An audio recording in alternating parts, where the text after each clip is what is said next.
Hey, welcome back to another episode of BarryTsGarage and Ask Ed. And Ed, it's good to have you here. Good to be up this morning. Right on. A little warm in town here, maybe 110, 111 the other day or something. Yeah, it's getting a little warm in the shop here. You soon decide you're not going to visit out in the sun. That's right. You're going to visit, you get in the shade, you have to get in the shade to talk. Yeah, and for those who want to know, the shade makes a huge difference in the desert. Huge. Yeah. It's Huge. not Just like, walk in the shade and you're okay. Yeah, on the East Coast, when the humidity, you can't get away from it. Yeah. But in the desert, you can kind of duck out of it. So yeah, duck out. It's pretty good. Yeah, that works out. Yeah. All right, We Ed. don't have any forest fires going on right now either. No, that's right. Okay, well, I've got some more questions from you viewers. Thank you for sending them in. Have. All right, the first one is someone's asking, did anyone make, that you know of, multiple carb intakes for straight 8s? You've seen a lot of 6-cylinders and V8s. Are you familiar with any for straight 8s? Well, straight 8 Buick Yeah. had a police special in 54 with 2 carburetors. Really? Yeah. And that was before. And that was 2 two-barrel carburetors. And that was before the nailhead. Yes. Oh, yes. Straight 8 Buick. Okay. And then the Hudson, of course, it had the twin Wasp carburetors, or 2 carburetors on it. Yeah, but that was a 6 though, I think. That was a 6-cylinder, yeah. Yeah. The flathead, yeah. Buick had it, yeah. They had, okay.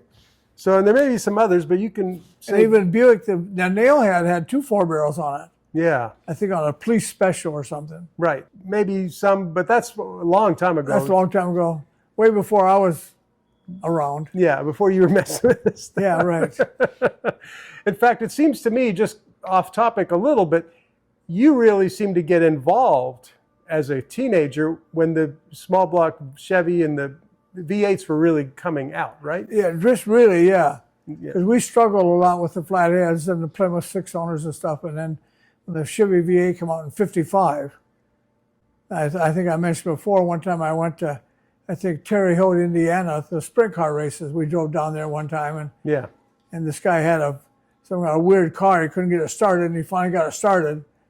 And they were Offenhauser flathead Fords and Offenhauser Drake motors and some early Ford motors. And he had a Chevy motor in it with fuel injection.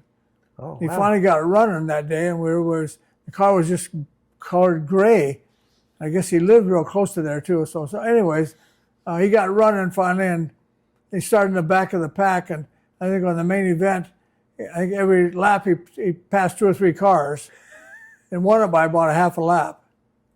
Wow. And that was actually the end of the beginning of the Chevy V8, as far as I know. Right. That was your experience. I think that was in 56. Yeah. Okay. That Chevy V8 was only a year old. Right. And they had fuel injection on it. Well, Even in 55, they had a 4-barrel, solid lifter motor, dual exhaust, 55 Chevy. Did they really come out that way? Yeah, 55 Chevy, power pack, dual exhaust. And the Corvette was 55 had 2 4-barrels in 56, I think. Okay. Not in 55, but 56 had 2 4-barrel carburetors. Interesting. Wow. So they started working on it right away. Yeah. That Zuntoff guy worked for Chevrolet. Yeah, that's right.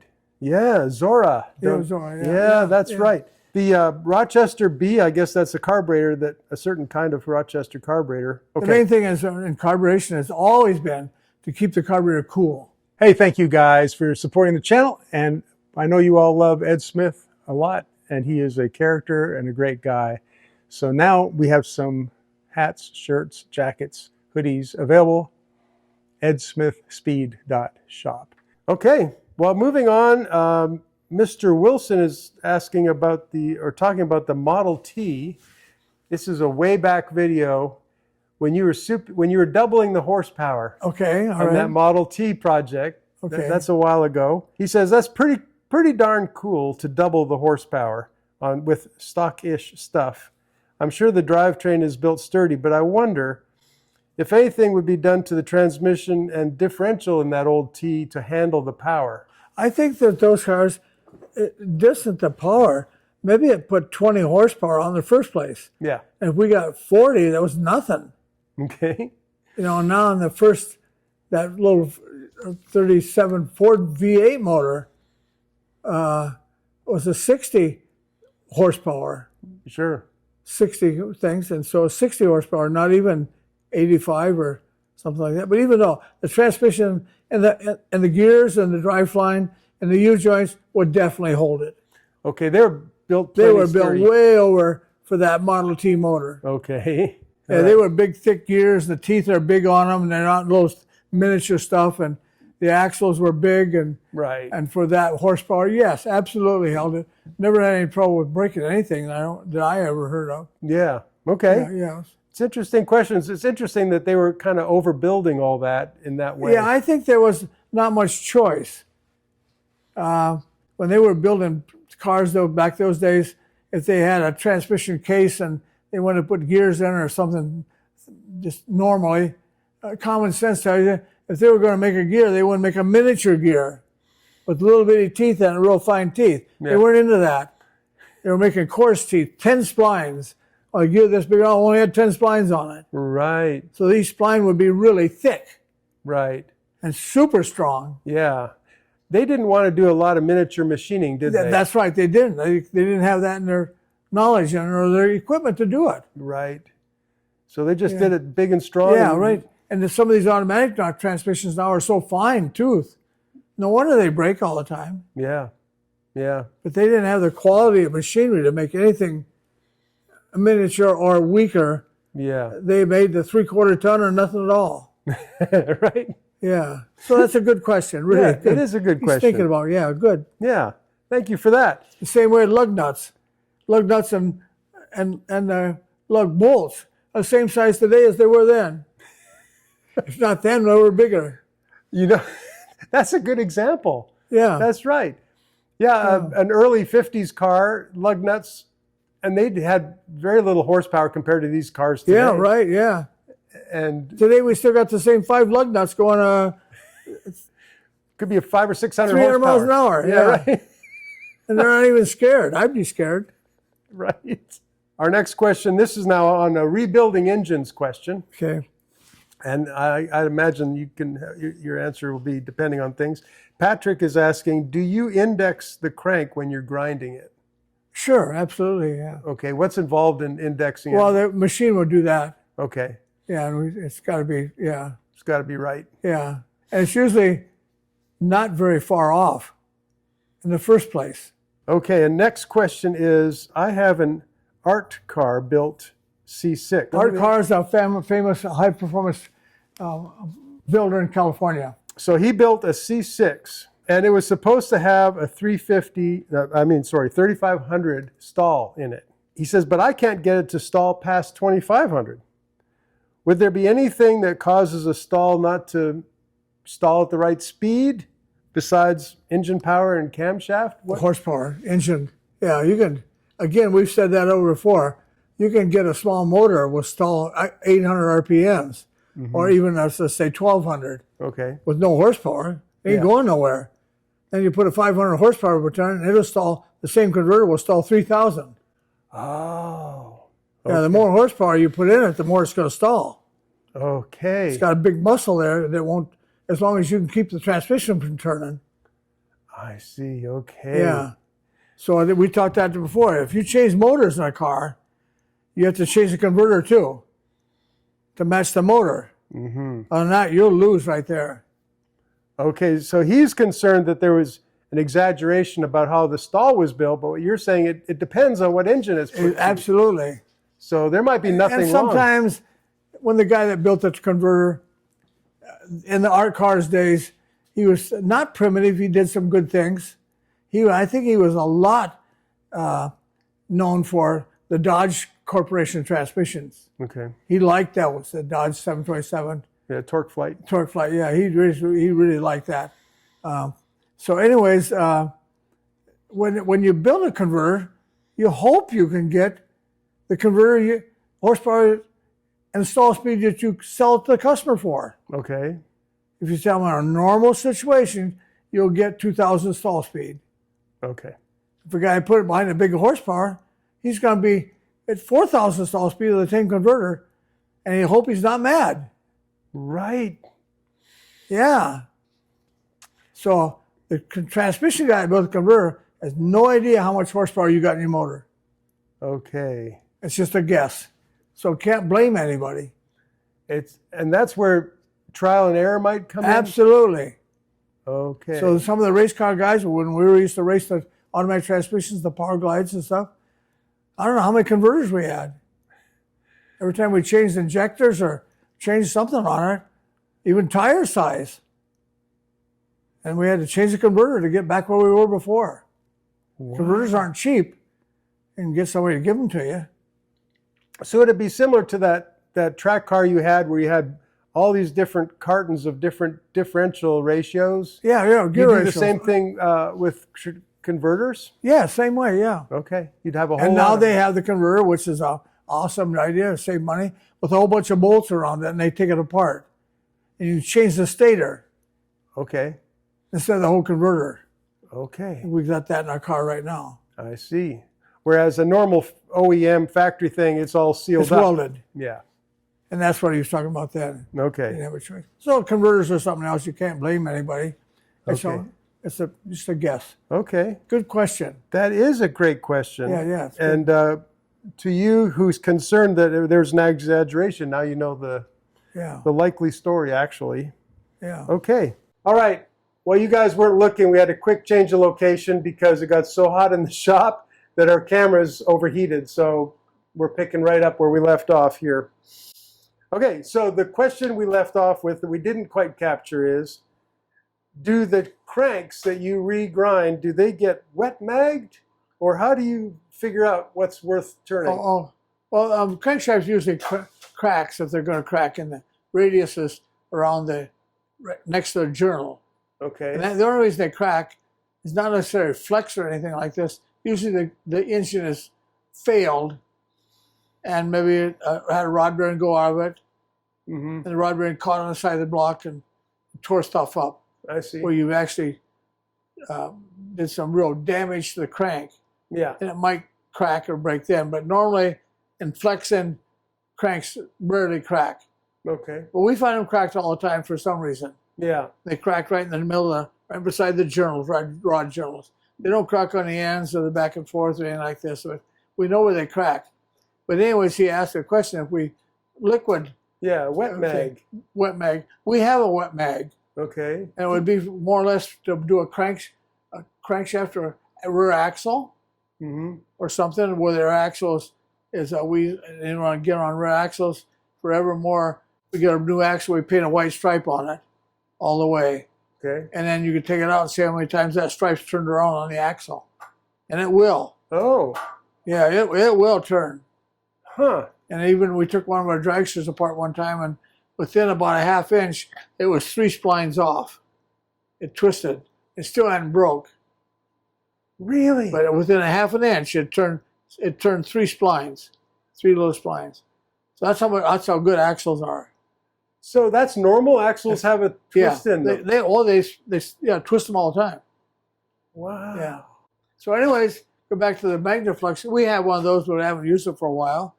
And that's a liquid mag with a liquid box, and it's a round big magnet, a round circle, and to plug it in, and it usually plugs into 220. Okay. And then you pass the crankshaft through it with this liquid, and it would show you every crack in it. Okay. So there's a difference between the liquid and the powder. You guys use the powder. We just go in the corners and stuff, and it shows up, and we kept finding a lot of stuff cracked. Huh. Yeah, we Magnaflux stuff all the time and buy powder. We got 2 sets of mags. We Magnaflux it when it comes out of the burner if we can, and out of the shop machine. Yep. Before we do anything else to it, and then over in the head shop, once the heads get back over there, that's the second time it's Magnafluxed. Okay. So we don't mind Magnaflux and stuff. Yeah. And the thing with Magnaflux and stuff, we were taught before that you got to unmagnetize it. Right. And every time that you have, this is my old NASCAR friend from, I think he's from Adrian, Michigan, that traveled with the NASCAR circuit. And he was one of the officials. He used to come in all the time, but he's passed away several years ago. But anyways, he used to come in our shop, and one time he came in and says, "Hey, me and my friend have nothing to do there." That was before the Indy race here. Okay. "We had nothing to do. Can we go through your shop and tell you what you're doing wrong?" I said, "Absolutely." Yeah, you just write down whatever you think was wrong. And one of them was lighting. We didn't have enough lighting. Okay. He was telling us about running a piece of on the cylinder head or the block or something on a machine with a variable pitch motor. It will magnetize the head or the block. And you can't blow the stuff off.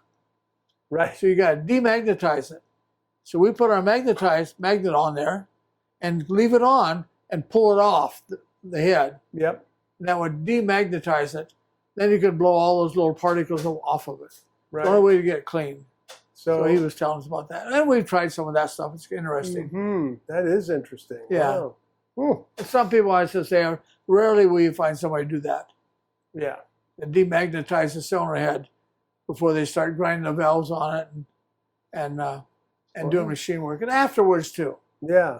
Wow, that really makes sense, though. Yeah, it that does. Makes a difference. Thank you, Joe. Yeah. Joe was the one that sent that in. All right, Sean wants, one of these days we'll do the engine machine shop tour, I guess. People ask about that sometimes. We'll wait for a cooler day, though. He said, did Ed ever weld and offset crank rod journals back in the day? 60s we did. Yeah. And we welded on the outside of the crank so you could move when you ground the crank, and usually you would grind it, 350 crank we're talking about. Yeah. Nothing else. But we would grind it to 2-inch, 283 bearings, and move the whole thing out, the whole throw, so that would make it a longer stroke. But you just weld on the back side. It was quite complicated, time-consuming to get that done. About how much did you move it? Well, I would move it an eighth of an inch or something. Okay. Yeah. And then, but now you can buy a crankshaft for half the price. Right. Scat crank or Cat's crank, and there's so many crank companies now. And we use Callie's crank in Tiffin, Ohio. Okay. I went through that factory some time ago, and it was really interesting how they make crankshafts. Huh. And but they make a quality crankshafts, and a lot. I'm sure they're busy, so there's a lot of people use their cranks. And we bought one the other day. I seen one of the Kelly's crankshaft box come through here. Somebody bought a stroker for something. Okay. Are those typically cast or? No, they're steel. Steel? Yeah, steel. Okay. Now we're going to move to a couple of these questions that aren't from a viewer. I've been doing a little research, and I thought I'd come up with a few questions for you that are just a little different. But probably some of you might want to know what Ed thinks about this. On a normal street car, someone's going to just have fun on the street, whatever that means. Is peak horsepower or low usable torque? What do you like best? Torque. Okay. Is the most important, and that's a good question. And a lot of people call me up and ask me, and I like to interview people before I sell them a motor. Yeah. I want them to be really, really happy with results. Just don't buy a motor and put it in anything. Right.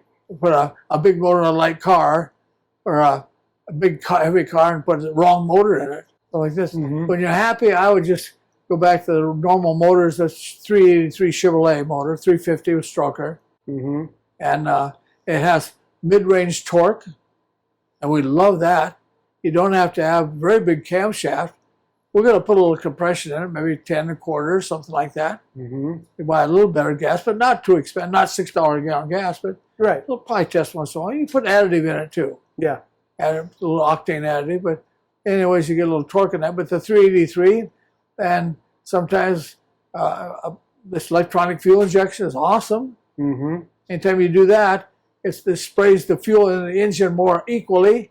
And of course, you get more equal power. So put a nice 383 motor, maybe automatic or 4-speed, either one, depends on the gear ratio, depends on how heavy the car is, or you would just come to an intersection and drive out into the freeway and right up to 80 miles an hour. Right. It feels free. And just cruise at 80, 75, 80, maybe go up to 90 once in a while. Yeah. And just feel nice and smooth. We love that motor, and I'm sure you will too. Not just put a big 500 cubic inch motor in a little car and go out and have fun with a huge camshaft. Pretty soon you're annoyed by that. You're not happy. Okay. Might not be the long-term answer. Yeah, right. But yeah. So you need to decide what you're going to do in the heavy car. And nice cooking motors. Yeah. Well, that builds right into my next question. Okay. And that is, why do sometimes a high horsepower build actually feels slow or frustrating when you're in traffic and driving around You're town. not in the torque range. Okay. The torque range in some of the motors are for 3,000 to 5,000. We like that. Yeah. It will go to 7. It quits running, quits pulling at 5 or maybe 6,000 or something. It depends on the carburation again, and the exhaust system and how heavy the car is. Yeah. But if you get one that's only got high-end torque, well, then it won't even hardly spin the wheels. Right. Unless you rev it up to 4,000 or 5,000. Yeah, so that's not fun at all. No. Right. But we'd like to have one with a lower curve RPMs. Yeah. And I would like to have one that would really come on at 2,000. Okay. 2,000 to 6 would make me happy. Yeah. Right. And you just get away from a stop sign about 10 feet, and it'll start spinning the wheels. That's Depends fun. on the torque converter, or the 4-speed, the clutch, the rear end ratio. Right. That's when it's fun. Okay. And I'm sure everybody else is. Right. But I guess it's possible. If you get the wrong motor, wrong thing, you have it for 6 months or so, and you won't be happy. Right. And we don't want that to happen. Talking about drivability on the street, how does the rear end axle affect that? Because it gets in that curve quicker. Okay. Yeah, you just with a low, maybe with the 4-speed too, with a lower 4-speed gear ratio. And we love the new cars, 5 speeds and 6 speeds are awesome. Yeah. And first gear, even with a 325 rear end, and first gear, you're 5 feet and you're spinning the wheels. Yeah. You just keep shifting all the way up to 140 miles an hour. Right? They're awesome. Yeah. Okay. That's all good stuff, but we didn't have that available when we grew up. No. We were lucky to have a 4-speed. That's right, isn't it? It is, really, it is. Yeah. Yeah. How is it that back in the 50s, there were cars that were automatic transmissions with 4 speeds, but if they were manual shift, they generally were just 3-speed? Well, we were the ones that played with the Hydra-Matic. That was the Oldsmobile 4-speed. Yeah. The old Hydra-Matic, B&M Hydra-Matic, or whatever you want to call it. Yeah. And the Oldsmobile, 51 Oldsmobile, 49s, had a 4-speed automatic. And Wes was the one that helped from one of the guys in the Cadillac dealership here in town. He knew a lot about more of them than we did. Okay. We got to know him quite well, and he helped us a lot and told us, and between the both of us, we come up with some good plans where we could hold low gear. Okay. On the old Hydra. Other than that, it would go about 10 feet in shift, whether you wanted to or not. Oh, okay. So it bogged down And it just easily. bogged the motor right there. So as soon as we could hold low gear, we could go up to 30 or 40 miles an hour in low gear. And just made that, the old Hydra-Matic, brand new. And we still have some of those. My friend's got one with our shift kit in and stuff. And Okay. we can hold low gear. And other people did that later on too. What do they mean when they say too much cam? Is it just too First aggressive? duration. Okay. Hold the valves open, there's got no vacuum. Ah. And it won't suck the gas out of the carburetor. Okay. Yeah, low vacuum with a camshaft that's real pointed like a Model T Ford. It's almost straight up and straight down again. Uh-huh. And it's like, and all the duration is hold the door open. The piston goes up and down, sucks air in the door. Right? Okay. It's a door. Yeah. So you open the door real quick and then slam it shut and compress all that air. Okay. So if you had a low duration camshaft, you might have 170 pounds compression.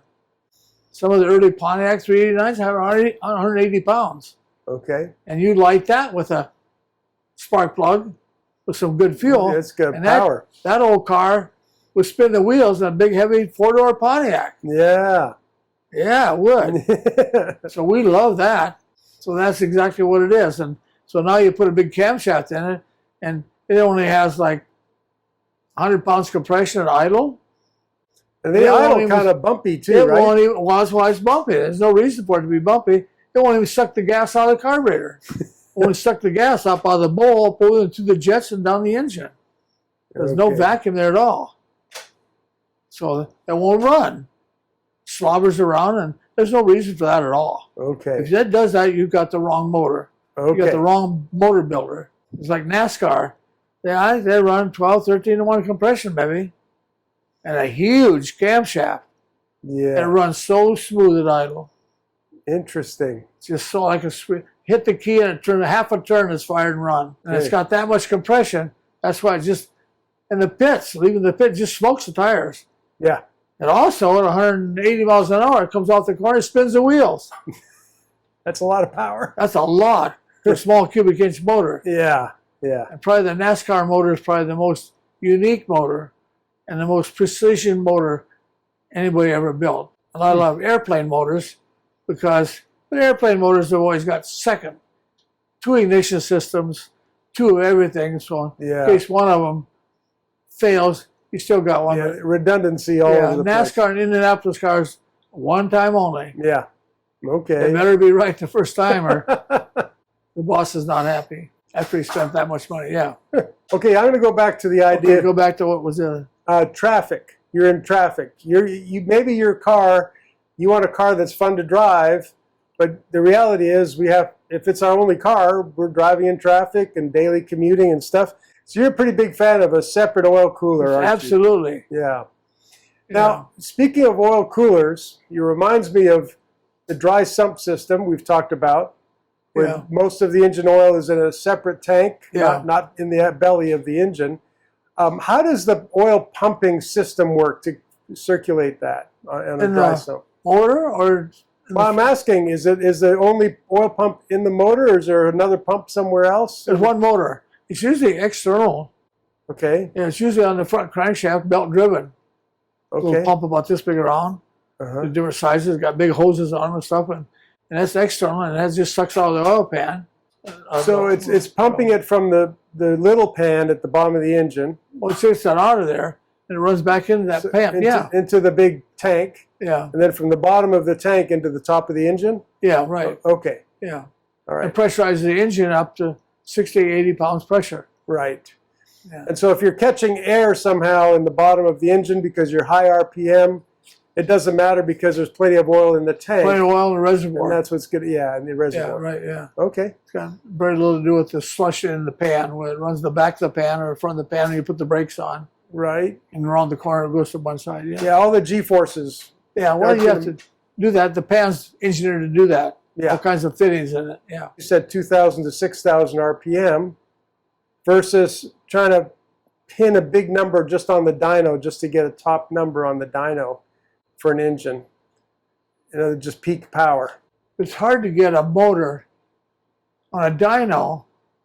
That's a dyno. We're seeing how much torque it takes. And usually you don't start pulling an engine till it gets to a certain RPMs, like 3,000 or something. So basically your dyno numbers, you won't match that on the street because you can't get that car to move that fast or whatever you got to put it in. Right. To move that fast, to make the RPMs go that fast. And it was, a dyno, we run that hard just for a few seconds. Yeah. And just for a few seconds, just to find out what really will pull. Yeah. And you wouldn't sit there and run it for 5 minutes to see what happens. Right. It will happen. Something's going to happen. Something's going to happen, yeah. Right. So you got two different instruments there. One's a car that you can get, what the horsepower it is. Now you have to know what to do with the horsepower. Gear ratio, tire size, and again, it all has to do with the combination. So you're talking about two different things there. Okay, now you built a lot of engines for just customers that are building cars for different reasons. Yeah. I know you built race car engines, but you've built street engines. Yeah. Do you think, going in the category of street engines, do customers often kind of overbuild their engines, do you think? More than or at least do they start off thinking they want more than they really need? Or what do you think about that? Usually most people are not happy. Okay. All right. I don't know how many customers I've had. We'll just put a small V8 in this. We'll take this Dodge 318 out and we'll put a 340 in it. Oh, and about 3 months later, he says, "Can we put a 440 in this car?" And I, okay, yeah. Oh, this thing is the best thing I ever seen in my whole life. So then pretty soon here comes I think we want to take that blue motor out and put an orange one in with 2 4-barrels and bigger camshafts and nitrous oxide. And he went from a 318, maybe 100 and some horsepower, to 600, and he still isn't happy. And a guy the other day just came to me, customer last week, and he had a I won't mention his name, but he has an orange '69 Camaro here in town. It used to be green. Okay. I think we had it, and he bought this nice '69, really a nice car, rust free. Okay. And so, anyways, he ended up with pretty soon he put a 383 motor in it, and he messed with the carburetor for 6 to 9 months, and the exhaust system, and it ran like a sweet. I mean, it was awesome. It was, yeah. And every time he messed with the carburetor, learned tinkeritis, jetting it and stuff, and he learned how to do that, metering rods and playing with the timing, the springs of the distributor, and he got it so it ran awesome. I have no idea how fast that car would go. I think he put a narrow 9-inch Ford rear end in it. Okay. And wider tires, so wide, he kept spinning the wheels and stuff. And it wasn't too long. Took it out, took the whole thing out, put an LS motor in it. Then he pretty soon he's got the carburation on the LS motor. And I said, what are you doing? What happened? He said, oh, I put a 6-speed in it. It's really fun now. And so anyways, and every time I see him, he's changing something on it, which he's a jollyful guy and he's fun. Yeah. So I know older, he's probably 65, yeah, something like that, and enjoying life. And he goes to car shows in town here, but the car is gorgeous. Yeah. Absolutely gorgeous. And last week he came in, I sold it. After all that. All that. It's how long you been doing it? He says 6 years. The guy come and offered him a whole lot of money for it. And the other guy drove it away. Wow. Yeah. So again, whatever you do to him, it won't be enough. So especially if you love your car, you would change the transmission and changing things on it. And that's the part of owning a car. You just keep changing it and making it better. Yeah. So is there any end to trying to improve your car? I don't think so. Right. Until you run out of money. Right. Yeah, or else somebody buys the car. Right. That's what happened there. He bought another one. Yeah. Okay. I think he bought a Chevy truck, Lord. Okay. A box truck. Starting this 75 Chevy truck, Lord. Okay. And he just went to a different thing. Yeah. Decided to go square body. Yeah, square body. Yeah, yeah. Okay. What a nice guy. That's good. Well, that's fun. So again, the thing that you asked me, is there is any stopping point? No. Okay. Not with me either. Yeah. If you got a race car, you race this so fast and pretty soon you're up the next series, the faster car. If you conquer that and win a few races, and right away you'll step up to a faster car. Yeah. Okay, now I'm going to have to ask you, is that true of your 36 Ford? Because you seem to have that really nicely sorted out. Well, I think so, but I'm too old. You're ready to just let it be like it is. I'm wore out. The car's not. The car is not worn out. I don't think I'm going to change anything. I probably won't. No. Yeah. Well, it's so much fun right now to drive, and I enjoy it. Yeah. I have some other cars, though. Yeah. I have a few more. Yep. That I really like to work on. We'll see what happens here in the next year. Okay. But for those of you wondering, there's a video on the channel. If you look it up, it's Ed's first race car. He still has it. It's a 1936 Ford, and it'll be worth watching if you want to see it. Yeah. That's good. I'm still amazed that you still have that. Yeah. That's really cool. That's really cool, Ed.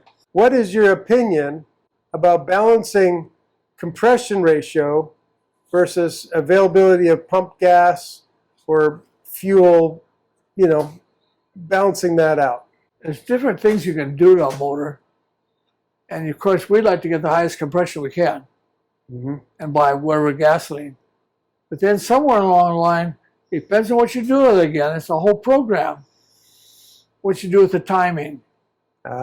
When it sparks. If it sparks way ahead of time, top dead center, a lot, you could easily lean the motor out. Okay. When you're doing that. So you want to keep that timing down. It'd be a lot in advance. But the more fuel you put in it, and the more additive you put in it, you can run the timing up higher and higher and higher. Okay. And make it richer and richer. And more gas it's going to use. Okay. More compression, you're probably going to use more gallons. You're not going to get 40 miles to gallon. No. Not because you're going to run really rich. Instead of 12.14 to 1 air fuel ratio with this electric fuel injection, that's pretty good because you can program that. Yeah, right. And that's the best thing that ever came out because you can program it idle You can program it at setting an intersection with traffic. Yep. Because now you need more fuel. And just like the older Chevys with a knock sensor on the side of the motor, Yeah. Chevy truck, you could be setting an intersection and pretty soon you could feel the thing. As soon as that thing started to ping a little bit or spark knock, because the timing would retard automatically. That was in the computer. Wow, that saved the engine. So if you sit there a little while, pretty soon your tachometer, you don't touch anything. Pretty soon the tachometer, you can feel it go down, down, down, down. And pretty soon the temperature gauge would go down, down, down. And then pretty soon you're sitting there a little while, and pretty soon the timing would go back up again, and temperature gauge go back up again all by itself. Yeah. That was that spark control thing on the side of the engine. Okay. They could feel that and listen to it, spark knock, and control that. But you buy better gasoline, and that whole cycle raises up higher. Okay. So you have more power to work with if you're going to be using higher octane gas, I guess. Absolutely, yeah. You get more power. More power and more fun to drive, and you have to pay for it. Yeah, it costs you something. Other than that, you're down to 8-to-1 compression. Yeah. Okay. Very little low-end power, Yeah. Interesting. Yeah. So well, that's really good common sense, and but you can work out some things there with some real powerful motors if you get the spark control. And some of our other motors we had that MSD makes a computer box. You can put a chip in it. It's an external chip. You plug it in, a little capsule. Yep. And for every 1,000 RPMs over 5,000 or something, it retards the timing 2 degrees. Okay. Automatically. And you can change that.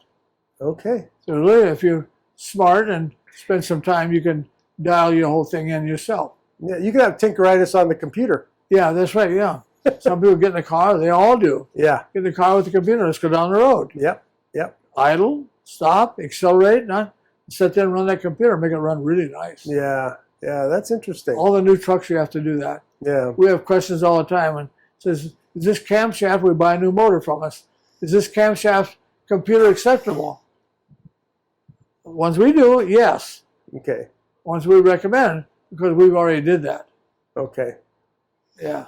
So that's interesting. That's a consideration. And you have to say, well, I'll get it done someday. Well, that's not good. Right. You need it done right away. Yeah. After you've had the motor and one of our motors and maybe drove a couple hundred miles. Yeah. You get right over to your computer guy and make it run right. Get it tight, just perfect. Yeah. Very good. Well, it's all good, yeah. Thank you. Good. That was a lot of fun. You're good at answering questions. Okay, good. Okay. We'll do this again. Thank you. Okay. And thank you for the questions you send in and for watching and all your participation. We have some of you that come very regularly, and we really appreciate our viewers. So thank you for joining us, and we'll see you on the next time. Thanks for being a part of BarryTsGarage. And if you want some Ed Smith memorabilia, some hats and shirts and all, it's just edsmithspeed.shop. Head over there and have a look.